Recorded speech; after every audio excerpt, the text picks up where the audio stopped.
Bonjour, je m'appelle Patricia, je suis musicienne, ingénieure du son et formatrice. En étant musicienne, j'ai toujours fait de la MAO, donc de la musique assistée par ordinateur. Je suis aussi passionnée d'informatique, donc dès qu'il y a eu les premiers ordinateurs faits pour la musique, j'en ai acheté un, j'ai commencé à trafiquer un peu. Alors bon, c'était loin de ce qu'on fait maintenant. Mais oui, j'ai toujours eu ce côté curieux de tourner des boutons, de voir ce que ça produisait comme son.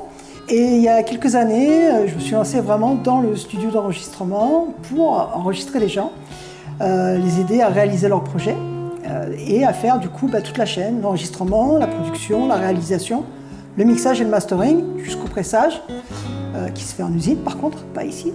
Et puis au fil du temps, je suis devenue formatrice parce que beaucoup de gens me posaient des questions. L'ingénieur du son, en fait, il a ses outils, comme un cuisinier.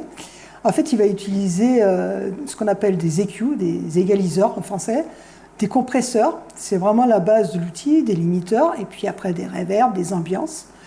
Tous ces outils-là permettent de sculpter le son. Et puis, une fois qu'on a mixé, donc qu'on est arrivé à faire que tout le monde a trouvé sa place, on va faire le mastering, c'est l'étape finale, où là, on va vraiment lisser le son et puis le mettre aux normes actuelles pour qu'il soit diffusé aussi bien sur Internet que sur un CD ou peu importe, à la télé, enfin, tous les moyens de diffusion possibles, quoi. Alors, le son, ça se touche pas, mais ça se sent, ça se ressent. Les sensations sonores qu'on peut avoir, c'est subjectif, c'est-à-dire ça va être beaucoup des métaphores. Ça, c'est très doux, ça, c'est agréable, ça, c'est fort, c'est puissant, enfin... il y a des termes techniques, mais en même temps, les sensations qu'on peut exprimer, c'est celles qui sont le plus justes. Alors moi, je suis devenue musicienne à 11 ans, très tôt. En fait, j'ai eu un petit cadeau. J'ai commencé avec un petit orgue comme ça que j'ai eu un jour pour Noël. Et je l'ai plus quitté, quoi. Ça a été une révélation. Je sais pas, c'est un truc fort, quoi. Quand on est gamin et qu'on a une passion qui se révèle comme ça, ça fait presque mal, quoi. Rien que d'en parler, maintenant ça va mieux avec le temps, mais d'en parler, passer un temps, presque ça me stressait, ça m'étouffait, quoi, le truc. Tellement c'était une passion forte, quoi.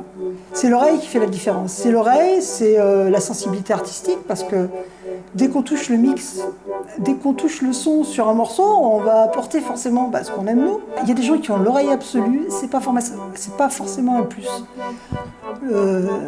Tout est note, tout est son, tout est identifiable, ça peut être un peu gênant. Par contre, l'oreille, oui, se développe. Et au plus on l'entraîne, plus elle se développe. Et mieux on l'entend. Et mieux on va chercher le petit détail, la petite bête au fond du mix qui fait que d'un coup, ça change tout. Mais je pense qu'on est lié dans la musique à des vibrations, en fait, de fréquences. Et forcément, ici, on est dans un endroit calme et j'ai besoin de ça. Je fais du bruit toute la journée. Il faut que je sois dans un endroit calme pour calmer, pour avoir un contraste et simplement se libérer un petit peu de tout ce qui tourne en permanence dans la tête. Ça ne s'arrête pas comme ça, malheureusement. Mais oui, je pense qu'on est sensible aux vibrations et à tout ce qui se produit autour de nous. Ouais, je pense.